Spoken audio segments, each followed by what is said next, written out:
Podemos assentar. Você pode abrir a sua Bíblia no livro de Salmos, número 121, um dos textos mais conhecidos da Bíblia. Aqueles que são mais preguiçosos deixam a Bíblia aberta sempre no Salmo 90, 91, 121, né? E aqueles que leem mais a Bíblia, este salmo é mais um salmo de leitura e edificação. Eu peço a você que preste atenção agora, que nós queremos aproveitar esse salmo, que ele é muito rico. Ele é rico na parte poética, na parte histórica, na parte até geográfica, na parte biológica. Mas nós queremos hoje tratar aqui de finalizações e inícios abençoados, observando principalmente o versículo final dele, versículo 8, que trata de finalização e começo abençoado. Nós estamos aqui no primeiro dia de dezembro, no último mês do ano, e nós já estamos no clima de final de ano. Alguns estarão viajando, outros estarão vindo de viagem, participando conosco nos cultos finais. E para aproveitar todos vocês aqui, eu gostaria de hoje nós pensarmos em finalizações e inícios abençoados. E eu gostaria de falar com vocês, observando esse texto aqui, lembrando de algo que acontecia muito mais antigamente do que hoje, porque hoje já não precisa mais disso em virtude do advento da informática. Mas antigamente, lá atrás, no tempo das máquinas de datilografia, há 30 anos atrás, os balanços eram mais difíceis de serem feitos como hoje. Hoje não, hoje no teclado do computador, as empresas com muitas filiais, elas têm um levantamento de seu estoque, das suas entradas, das suas saídas, daquilo que aparentemente pode ser considerado bom ou negativo no decorrer do dia, do mês, do ano, às vezes do histórico todo da empresa, dependendo aquilo que está armazenado nas memórias dos seus computadores. Mas antes fazia-se assim, uma placa, uma faixa, e colocava nas empresas, fechado para balanço. Os mais antigos, como eu, vão lembrar disso. Hoje nem precisa mais disso em virtude da tecnologia, apesar que alguns ainda fazem. E eu gostaria que hoje à noite nós parássemos para o balanço e pensássemos em nós e assim nos edificássemos. E eu gostaria de você, olhando para mim e olhando para a Bíblia, ou olhando para o telão, agora nós lêssemos o Salmo 121. Vamos ler juntos, dizendo assim: levanto os meus olhos para os montes e pergunto: de onde me vem o socorro? O meu socorro vem do Senhor que fez os céus e a terra. Ele não permitirá que você tropece. O seu protetor, o guarda, se manterá alerta. Sim, o guarda de Israel não dormirá. Ele está sempre alerta. O Senhor é o seu protetor, como sombra que o protege. Ele está à sua direita. De dia o sol não o ferirá, nem a lua de noite. O Senhor o protegerá de todo mal, protegerá a sua vida. O Senhor protegerá a sua saída e a sua chegada, desde agora e para sempre. Ou o Senhor abençoará a sua saída e o seu retorno, a sua finalização e o seu início. Deus abençoará. Eu gostaria de dar uma pausa no centro da nossa mensagem, e eu gostaria de ler aqui algo que me chamou muita atenção, e por esse motivo você adquirir alguns livros aí da nossa livraria, porque às vezes nós lemos alguns textos. Por exemplo, eu sempre fiquei assim: o sol não te molestará de dia, nem a lua de noite. né? Aqui na NVI fala não te fará mal. E estudando uma obra de Spurgeon, nesse versículo 6, ele escreve algo que eu vou aqui ler integralmente para você entender o quanto é interessante o universo bíblico e o quanto você pode ter livros que ajudam você, às vezes, a esclarecer ainda mais um versículo da Bíblia. E é interessante essa anotação que diz assim, vamos lá, aqui, nem de noite a lua te fará mal, porque de dia a gente sabe que o sol queima, né, mãe? O sol, ele nos deixa com outra cor. Se você ficar muito tempo, a sua pele até descasca depois. Mas à noite, a nossa noite tropical do interior de São Paulo, a nossa noite brasileira é diferente da noite na região de Israel, na região do Oriente Médio. Obviamente nós sabemos disso, mas olha só, nem de noite a lua te fará mal. Os céus sem nuvens no Oriente, onde a lua brilha com limpidez exorbitante, tem efeitos muito nocivos sobre a estrutura humana, sobre o corpo. Os habitantes destes países são muito cuidadosos em tomar medidas de precaução antes de exporem-se à sua influência. Por dormir demais a céu aberto, eles têm o cuidado de cobrir bem as suas cabeças e rosto. Foi provado que, sem dúvida, a lua afeta tanto quanto o sol, causando cegueira por certo tempo e até mesmo distorção das feições. Os marinheiros têm muita consciência deste fato e um oficial naval relata que frequentemente, quando navegando entre os trópicos, vê os comandantes das embarcações acordando jovens que dormem sob a luz da lua. De fato, ele testemunhou mais de uma vez os efeitos da exposição prolongada à luz da lua, quando a boca é repuxada para um lado e a visão lesionada por certo tempo. Ele era da opinião de que, com longa exposição, a mente poderia ser seriamente afetada. Supõe-se que pacientes sofrendo de febre e outras enfermidades são afetados por este astro, pela lua, e os nativos da Índia afirmam constantemente que eles podem melhorar ou piorar conforme as fases da lua. Óbvio que esta obra tem mais de 100 anos e hoje, com o avanço da ciência, nós temos mais informações ainda, considerando que essas informações basilares são verdadeiras. Por isso que este salmo fala disso. E a gente lê correndo e não para pesquisar. E nós precisamos ler mais a Bíblia e ler com mais atenção. E aqui Deus fala de várias formas, de muitas coisas como esta, que nós não vamos nos ater. Mas eu quero agora que você volte ao foco desta mensagem, que é tratarmos das finalizações e inícios abençoados, porque estamos no final de ano. Eu quero que você preste atenção que no texto que nós lemos, pelo menos 7 vezes é repetido o verbo segurança, proteção, guarda. Quando a Bíblia repete muitas vezes uma palavra, não é porque faltou inspiração ao autor, porque o Espírito Santo não tem falha, é porque Deus está reforçando a verdade.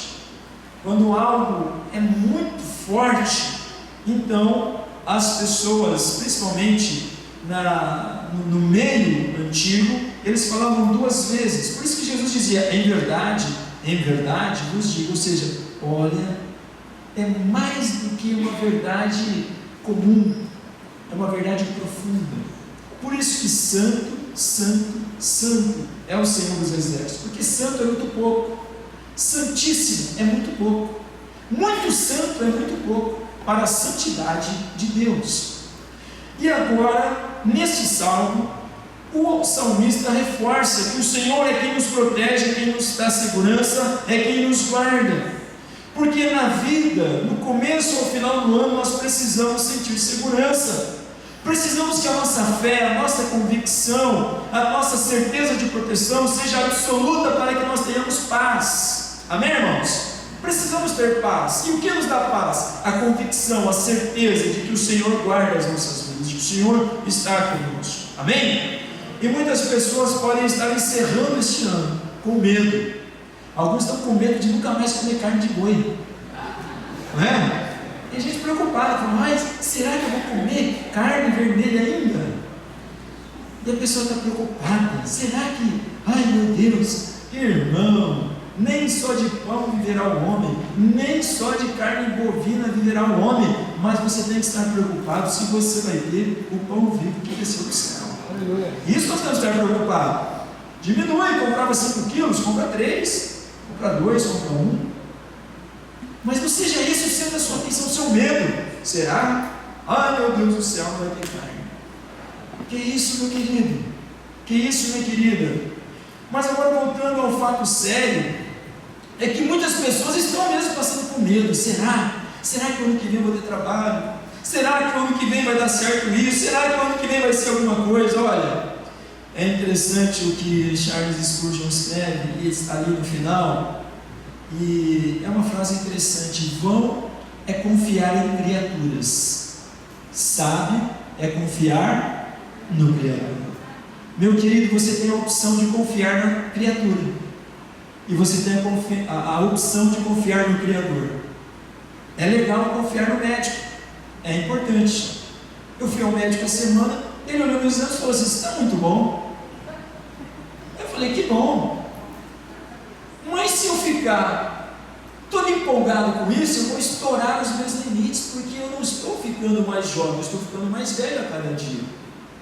Então agradeci, já marcamos a consulta para o ano que vem, já marcamos até os exames, mas eu tenho que confiar relativamente no homem, mesmo que seja um bom médico. Você pode confiar no seu advogado e falar assim: ó, a causa está ganha, é fácil. Você pode confiar em alguém que está trabalhando para você, falando: olha, eu vou fazer isso aqui para você, vai ficar caprichado. Você pode ter um grau de confiança, mas a confiança plena nós temos que ter no Senhor. Amém, queridos? Que a sua confiança não seja na criatura, mas seja no Criador. Amém? Se você está terminando esse ano com medo, mude essa atitude. Troque o medo pela coragem, em nome de Jesus, querido. Em nome de Jesus. Tem gente terminando esse ano apavorada, com medos. Porém, nós temos que trocar o medo pela coragem, porque Jesus nos dá coragem. E olha o que Jesus falou lá em Mateus 14, 27. O que ele disse? Ele disse, imediatamente Jesus falou para eles: coragem, sou eu, não tenham medo. Às vezes nós ficamos com medo. E esse governo, como será o ano que vem? E o dólar subiu, o dólar baixou. Uma hora o dólar é bom que sobe, porque aí a balança comercial vai lá em cima, mas aí algumas coisas encarecem. Não, então baixa, mas se baixa, aí a balança comercial sofre, aí os investidores ficam assim: não, mas é uma técnica desse economista que pensou naquele outro lá, não, vamos fazer assim, fazer na sala, ai meu Deus, o que vai acontecer? Querido, tenha coragem, confia no Senhor, não tenha medo, senão você vai pirar, senão você vai enlouquecer, senão você vai esmorecer, você vai cair ao chão. Em nome de Jesus, se você está terminando o ano com medo, mude essa atitude agora, porque a palavra que Jesus deixou foi: tenham coragem, não tenham medo, sou eu que estou garantindo. Algumas pessoas têm falado assim: pastor, mas depois que morre, né, ninguém foi para lá, não é, pastor? Não, alguém foi para lá. Esse alguém é Jesus de Nazaré. Ele foi até a morte, pegou pelo pescoço, humilhou, voltou, e aí as mulheres foram lá no sepulcro para ver se deixavam os perfumes. Na cultura daquele tempo, na cultura judaica, deixar perfumado o túmulo, porque cheirava mal, assim como era o túmulo de Lázaro, cheirando mal, o povo não gostava de cheirar mal. Mas aí o anjo falou assim: o que vocês estão fazendo aqui buscando o que vive entre os mortos? Porque ele venceu a morte. Então esse negócio, mas ninguém foi para lá. O meu Jesus foi para lá e voltou e venceu a morte. Então não posso ter medo da morte. E tem gente que vive com medo da morte com essa historinha. Mas ninguém foi, né? Para Jesus foi, e eu creio em Jesus, e eu fui salvo por Jesus, e a minha vida está entregue em Jesus, então eu tenho tranquilidade com Jesus. Mas isso ano que veio morrer? Você não viu? Um artista tão famoso, um homem tão rico, tão milionário, no primeiro país do mundo, maior potência do mundo, numa das cidades mais famosas do mundo, numa casa maravilhosa, com não sei quantos milhões na conta, ele morreu. E se eu morrer? Mas não sei, se eu morrer, morreu. Mas eu não posso viver com esse medo.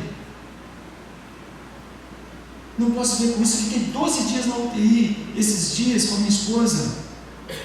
Entrei lá, tinha senhores idosos que olhavam e falavam assim: está finalizando. Alguns finalizaram mesmo. Tinha uma moça de 19 anos. E na hora de discutir lá, olha, vocês estão atrasando aí, o plano vai ter que resolver tal, e vai lá e bate de frente, resolve aqui, briga ali e tal, uma coisa complicada. E de repente chego lá, entra, não entra, tal, para ali na porta ali, duas moças chorando, porque uma moça de 19 anos estava morrendo, tinha acabado de morrer. 19 anos. E idade não dá segurança, dinheiro não dá segurança, porque senão o cara lá nos Estados Unidos tinha sobrevivido. Olha, $1 milhão a gente opera você vai ficar com... Ele podia pedir para o patrão atual que é rico, eu podia pedir para o outro patrão. Quem quer dinheiro? O cara bancava, mas dinheiro não resolveu. Eu não vou morar numa casa segura. Nessa casa de segurança nunca você... A casa era segura. A moça era jovem. A nossa segurança tem que ser Jesus, porque senão você vai viver morrendo de medo. E o medo, ele nos aprisiona. O medo atrofia a fé. O medo nos paralisa. O medo nos choca. O medo acaba conosco. Mas a coragem nos faz caminhar. Mas está caminhando devagar. Olha, mas eu estou caminhando. Parado não vou ficar. Atrofiado não vou ficar. Então, meu irmão, minha irmã, meu querido, se você está paralisado por causa do medo, se você está terminando esse ano com medo, troque esse medo pela coragem que Jesus está te garantindo. Não sou eu que estou te garantindo, não. Quem garante é Jesus. Ele que diz coragem, sou eu. Não tenha medo, em nome de Jesus. Fala em nome de Jesus para expulsar esse medo. Medo de morrer, medo de sair ali, medo de ficar doente, medo de perder dinheiro, medo de ser desempregado, medo de cair um negócio ali, medo do cachorro, medo da galinha, medo do gato, medo do avião que está voando lá, medo do carro, medo de tudo. Tira isso da sua cabeça em nome de Jesus. Coloque coragem e ponto final em nome de Jesus. Outra coisa, infelizmente alguns estão terminando o ano sem foco, sem saber para onde olhar, sem saber o que vai fazer. E o salmista, ele nos indica algo importante. E eu e você, irmãos, não fique olhando para baixo, olhe para o alto, tenha um foco em Cristo. Olhe para o alto, olhe para o alto, olhe para cima, porque Jesus virá de cima. Porque lá em Atos 1 mostra que Jesus é elevado ao céu, depois que ele ressuscita, fica 40 dias com os discípulos, com aqueles irmãos ali no início, e aí ele é levado aos céus. Vocês já não leram isso em Atos 1? Ele é elevado, e os anjos falam assim: esse Jesus que subiu voltará. E ele voltará de onde? Da terra? Não voltará do céu. Então eu tenho que estar olhando para onde? Para o céu, porque é de lá que Jesus vem. E o salmista fala: eu levanto os meus olhos, elevo os meus olhos para os montes, para ver o Senhor que está acima do monte. Meu irmão, minha irmã, arrume o seu foco.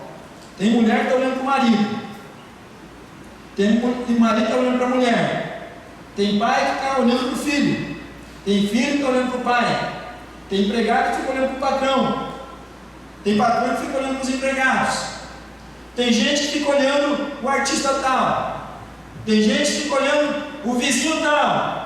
Para de olhar para baixo e olhe para o alto. Tenha foco. Meu foco é Jesus de Nazaré, que vai voltar um dia, e quando ele voltar vai dizer: Jesus está aqui, na hora. No piscar e fechar de olhos, no abrir e fechar de olhos, no piscar, você vai. Agora você vai olhando para baixo, você vai ver pelo rádio: olha, tem algumas pessoas que sumiram, a polícia disse que não consegue encontrar ninguém, é estranho, ficou roupa, inclusive umas roupas aí legais, mas outras roupas aí estavam até sujas, ficaram aí na rua aí. E aí você fica olhando para baixo, no celular, e aí? Você tem que estar na lista daqueles desaparecidos. Sumiu com o cordeiro. Porque a gente está olhando para o alto. Quem estiver olhando para baixo vai continuar. Os seus artistazinhos, os seus cantorzinhos, os seus youtuberzinhos vão ficar. E você vai ficar com eles lá. Aí vai vir um vazio, porque o Espírito Santo vai ser tirado, vai ser um impacto, um estrago que eu nem quero calcular. Então eu tenho que estar olhando para o alto. Meu foco é Jesus. Mas meu foco é minha namorada. O namorado pode dizer, a namorada, mas meu foco é meu namorado. Você vai se estrupicar se você pensa assim. Porque pessoas são limitadas. O nosso Deus é eterno. Não fique olhando para baixo, olhe para o alto, tenha o seu foco em Jesus. Porque o salmista disse: eu levanto os meus olhos para os montes e pergunto: de onde virá o socorro? Meu socorro ele vem do Senhor. E tenha sua inspiração em Cristo, meu irmão, minha irmã.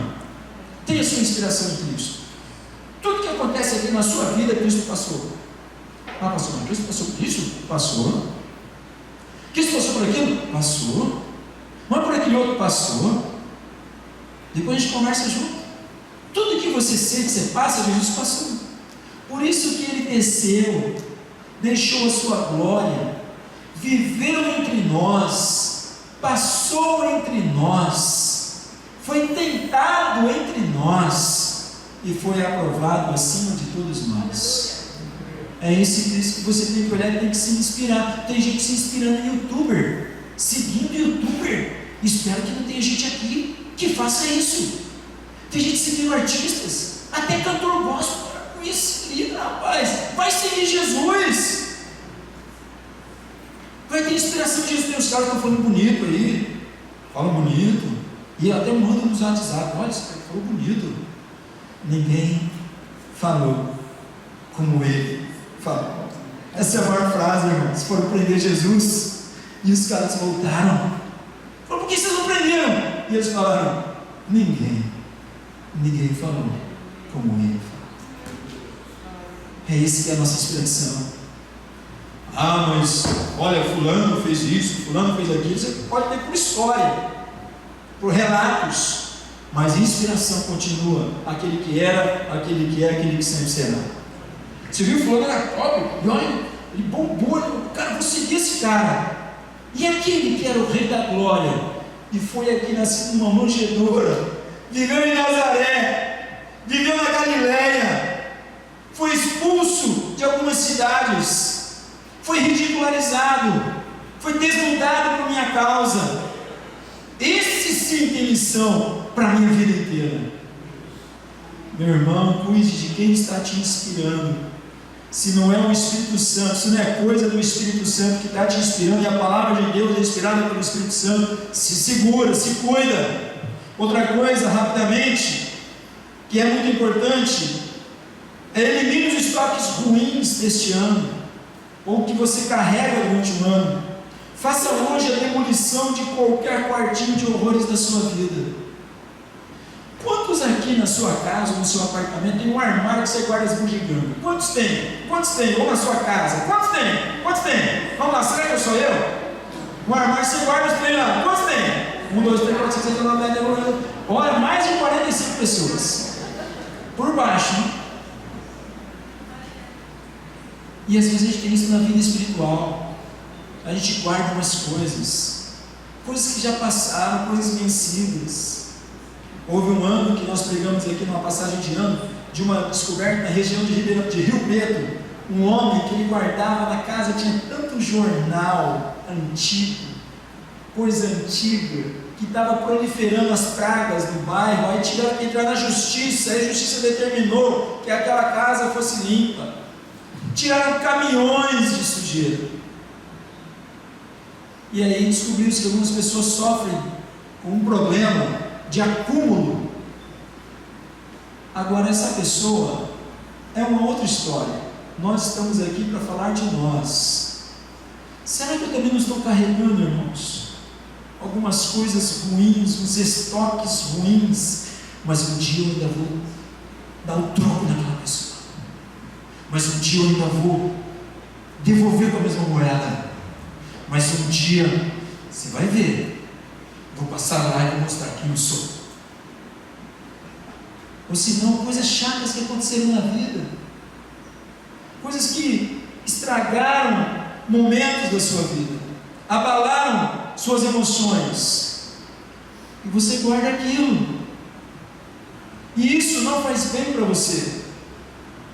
Muitas vezes, pessoas foram apelidadas e até hoje guardam uma chateação. Ah, não, mas sabe, pastor, quando eu era na escola me chamaram de cabeção, chamaram de dentuço, vou falar tudo que aconteceu comigo, que é língua, né? Me chamaram de magrelo, de vareta, ou então mexeram com a tua cor. E aí, branquelo transparente? E aí, pretinho ou pretinha? E aí, cabelão? E aí, cabelinho? E aí, narizão? Olhão? Coisas que chateiam mesmo. Mas foi uma infância, um infeliz moleque irresponsável lá, nem sei para onde foi parar. E a pessoa tem guardado aquela fuma. Ah, rapaz, você não sabe. Sabe, pastor, eu sou assim porque eu fui humilhado. Foi um bullying profundo.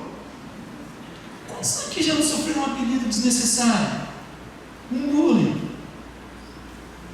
Irmão, sendo relacionado a umas meia dúzia. Só que eu louvo a Deus pela vida do pastor José do Carmo. Ele foi um exemplo para mim de superação. Eu imagino um pastor negro na década de 50, sendo que nem a seleção brasileira. Você pensa que no Brasil de 50, os caras gostaram que os negros estavam lá no time do Brasil? Não gostaram não, queriam tirar. Aí vieram com a taça. Ah, não, pode sim, pode sim. E eu louvo a Deus porque eu aprendi com o pastor José, e ele sempre dizia assim: só tem um José no mundo, sou eu. Deus me fez e eu só. Então se quisesse falar mal ou perder, ele estava nem aí. E eu aprendi isso. Então na escola, quando alguém me ridicularizava, eu falei assim: o pastor pregou esses dias lá que ele era só ele, então eu também sou só eu. Então ele é abençoado, então também você. Vou copiar esse homem. E copiei, irmãos. Se alguém me chamasse de alguma coisa, eu estava nem aí. Nunca fiz conta de um apelido, ou de um distrato, ou de uma coisa chata, nunca. Que se vire. Mas nós vivemos num mundo em que as pessoas estão acumulando isso. Aí tem que ir para psicólogo, tem que ir para psiquiatra, tem que ir para não sei mais o que. Tudo bem, é bom usar as terapias necessárias. Alguns estão tomando remédio porque eu fui zombado, eu sofri um vexame, eu fui humilhado. Humilhado foi Jesus. Mas o meu caso é grave, pastor. Me tocaram, violaram-me, violaram Jesus. Como, pastor? Como, pastor? Como ocorre uma violação? Hoje a legislação brasileira está avançada ao ponto de considerar que a mera exposição já é uma violação. Tiraram a roupa do meu mestre, filho de Deus. O filho de Deus. Zombaram do corpo do meu mestre, corpo santo. E você preocupado porque riram de você. Cuspiram no meu mestre. Cuspiram no teu Salvador, zombaram dele, falaram das partes dele, xingaram ele, mas ele foi até o fim me amando, te amando, porque ele sabia que lá na frente todos nós teríamos traumas, e ele podia dizer: tenha coragem, porque eu venci, você vai vencer, eu te abraço. Não justifica nós carregarmos traumas nenhum, porque Jesus passou por todos eles e venceu todos eles, e nós podemos vencer. Pastor, mas o meu caso, o teu caso nunca vai ser maior do que o caso de Jesus, porque ele era Deus, o Filho de Deus, o amor de Deus, a graça estendida, a maior expressão de vida, de amor que o universo poderia declarar. Jesus era, Jesus é, Jesus sempre será. Por isso, quando adoramos com todo o nosso coração. Talvez você está impregnado com alguma coisa ruim, em nome de Jesus. Olha, o salmista escreve algo pré-nova aliança. Ele fala, eu olho para os montes, e aí o escritor de Hebreus, olha o que ele fala, corramos com perseverança, não fica parado no quartinho não, corra com perseverança, não fica carregando um saco cheio de bugiganga não, corra, porque para correr, meu irmão, você só precisa da camiseta, do calção e do tênis, amém, vai embora, não para não. E o escritor fala assim, corramos com perseverança, a corrida que nos está proposta, tendo os olhos fixos em Jesus, porque Ele é o autor e o consumador da fé, vai correndo, não para, não segue, termina esse ano em paz, começa o outro ano em paz, e vai seguindo até o dia que Ele vai chegar e falar assim, você chegou, vem cá, tem uma medalha para você, tem um galardão para você, e tem uma cidade que agora nós vamos passear nela, nós vamos conversar sobre ela, você me adorou, você creu em mim, tudo é teu. É nisso que nós temos que estar focados. Isso é a nossa vida. Olhar para esse Jesus, olhar para esse Evangelho. Olhe para as palavras de Cristo, meu irmão. Fica olhando para palavras de rede social, palavras às vezes inconvenientes. Quantas pessoas estão brigando hoje? Sai do grupo, entra no grupo, xinga no Facebook, depois briga lá, e não sei mais o que briga. Que inferno virou muitas vidas por causa das redes sociais. Desliga essa encrenca. Eu fiquei feliz, irmãos, porque há muitos dias que eu não assisto nem jornal. Cansei daquela mídia podre querendo detonar. Cansei de meninos ridículos na política querendo falar mais do que a mulher da cobra. Cansei de tudo isso. O meu alvo é Cristo. Não dá para se envolver com coisas deste mundo ridículas.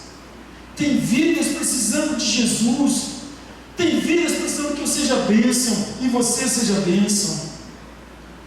Outra coisa é que nós precisamos, irmãos, de fazermos o balanço da nossa comunhão com Deus. O salmista diz assim: o Senhor é o seu protetor, como sombra que protege, Ele está à sua direita. Sombra. Presta atenção, sombra. Você já viu que mesmo que todo mundo te abandona, a tua sombra não te abandona? Olha aí a sua sombra. Põe lá, a sombra na minha mão aqui. Todo mundo pode me deixar, mas a minha sombra não deixa. O que é isso? É comunhão. Minha sombra é minha companheira. Eu tenho comunhão com a minha sombra tem comunhão comigo. Deus é o teu companheiro e você tem que ter comunhão com o seu Deus. O salmista fala dessa comunhão e às vezes, irmão, nós estamos passando o ano e nós estamos com déficit. E sabe, meu irmão, preste atenção, ter déficit na conta bancária é ruim. É ruim quando chega lá. Eu fui no banco, eu tinha que mandar os depósitos das missões, e aí eu não confio nos procedimentos bancários. Aí cheguei falei assim, vou fazer dessa forma aqui, e assim a gente controla melhor, já manda já fiz, mandei o comprovante lá para o missionário para ele acompanhar lá na África, outro acompanhar lá no outro lugar lá, falou, acompanha aí, assim cair, confirma, Deus abençoe, amém. E eu estava na fila, estava lá esperando. E aí o filho falou assim, pai, não viu ainda? E o pai falou, espera, filho. Aí o pai foi lá e,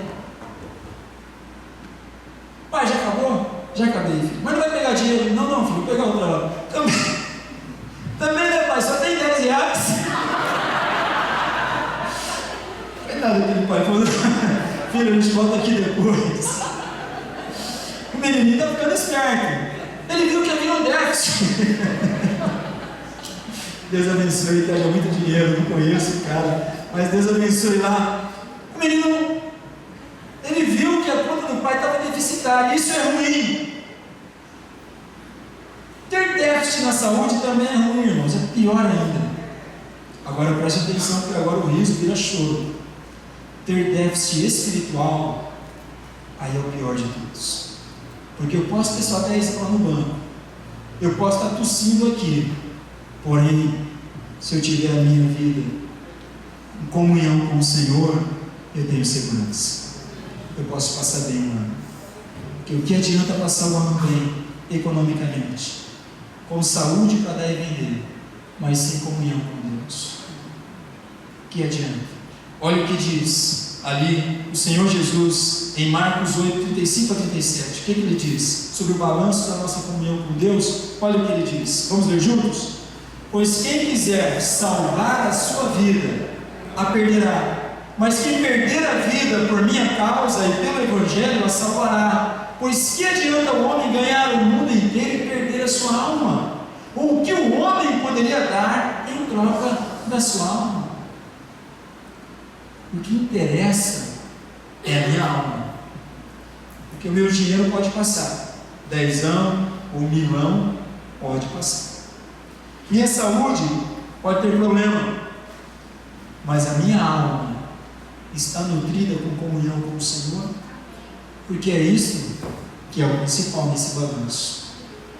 Nesse balanço, irmãos, ali abaixo daquela figura da balança antiga, tem uma frase que eu e você podemos fazer. Vamos fazer junto? Neste ano que passou, eu vivi para ganhar ou perder a minha alma? Primeiro, querido, todos nós temos uma alma. E Jesus veio para salvar esta alma. Porque Satanás já ganhou a sua alma. Com o pecado que entrou, a alma foi perdida. Mas agora Jesus oferece a saída de salvação para mim e para a sua alma. E eu vivo para ganhar ou para perder a minha alma? Porque se eu vivo a minha comunhão com Deus plena, eu estou ganhando a minha alma.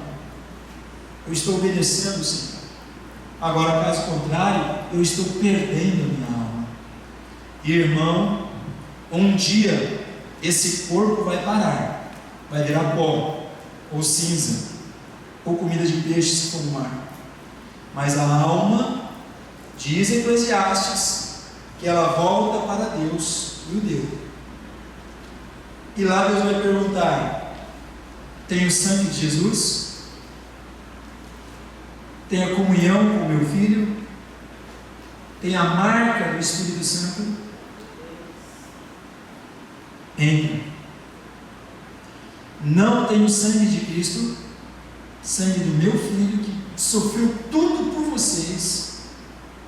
Não tem a marca do Espírito, não teve comunhão, não aproveitou nada. Afasta de mim, porque eu não te conheço. O nosso ano tem que terminar em paz, e o nosso ano tem que terminar com saldo positivo. E eu quero concluir esta noite, que para finalizarmos bem o ano, iniciarmos bem o novo ano, nós precisamos saber para onde olhar para o Senhor, para o Altíssimo. Talvez, homem, você está olhando para uma mulher, vizinha, bonitona, cheirosona, né? Outras coisas mais. Talvez, mulher, você está olhando para aquele rapaz bonitão. Vale a pena? Vale a pena trocar? Por causa de alguns momentos? Mas, pastor, eu tenho atração. Todos temos atração. Eu tenho impulsos, todos temos impulsos. Pergunta é: vale a pena perder a minha alma por causa de uns momentos? Pastor, eu passo ali e não consigo, é aquele copo bonito, gostoso daquela bebida que me entorpece. Pastor, é aquele vício que eu não consigo. Pastor, são aquelas coisas, quantas coisas nós somos tentados e talvez erramos, mas vale a pena. Houve um dia que nós estávamos para fazer evangelismo e faltou o gelo. Era 6 horas da manhã, estávamos aqui preparando tudo, faltou o gelo. E onde a gente vai achar gelo?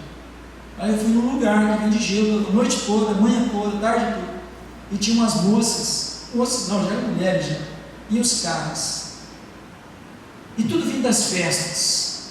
E gritando e tal. E eu passei, estacionei o carro, fui lá. E olha, não tem na fila. E uma mais novinha ainda passou. E as outras tudo lá, tudo feliz, com cara de feliz que tinha aproveitado a noite. Não precisava ficar olhando para elas para ver aquilo que elas estavam exibindo, que era notório. Eu olhei para os caras e falei assim: eu vou descobrir como foi essa noite agora, vou dar uma de psicólogo agora, vou olhar os caras, eu vou saber como está esse clima aqui olhando para os caras. Não deu outra. Olhei uma e falei assim: essa daí está para vencer. Olhei a outra e falei assim: essa daí está vencida e está achando que é nova. Olhei para a outra e falei assim: coitadinho, passou a noite sem olhar no espelho. Passou a mais novinha e falei: coitada, é a mais novinha, mas daqui a pouco já era. Falei: agora eu vou tirar o papo. Olhei para os caras e estava na cara deles: já usamos, já brincamos. Eu só queria que essas meninas fossem embora, porque eu quero coisas novas. Era isso que estava na cara deles. Vale a pena trocar a minha alma por coisas tão passageiras, tão banais? Jovens, vale a pena. Homens, vale a pena. Mulheres, vale a pena. Como tem sido esse ano? E como você vai entrar no ano que vem? Para de olhar para tudo isso que vai passar. Vamos olhar para Jesus, meu irmão. Vamos olhar para a glória. Esse mundo já era. Esse mundo está só esperando Jesus voltar, porque já está demais. E abrigue-se na proteção de Deus. Dê fora no medo. E pegue a coragem de Deus, irmãos. E elimine os estoques ruins, aquilo de ruim que já aconteceu, que você tem guardado. Elimina tudo isso daí e passe a ter comunhão profunda, estar em comunhão com o seu corpo, tem comunhão com a sua sombra, tem essa comunhão com Deus. Lembramos do Salmo 91, que diz que a sombra do Onipotente, debaixo da sombra do Onipotente, eu vivo, eu descanso, eu repouso, eu tenho a minha melhor vida possível. E que você possa finalizar esse ano de forma abençoada e possa iniciar esse próximo ano de forma muito abençoada, porque tudo que está aqui na terra vai passar, mas o que está no alto permanece fiel. Creia nisso, pense nisso, mude a sua história, em nome de Jesus.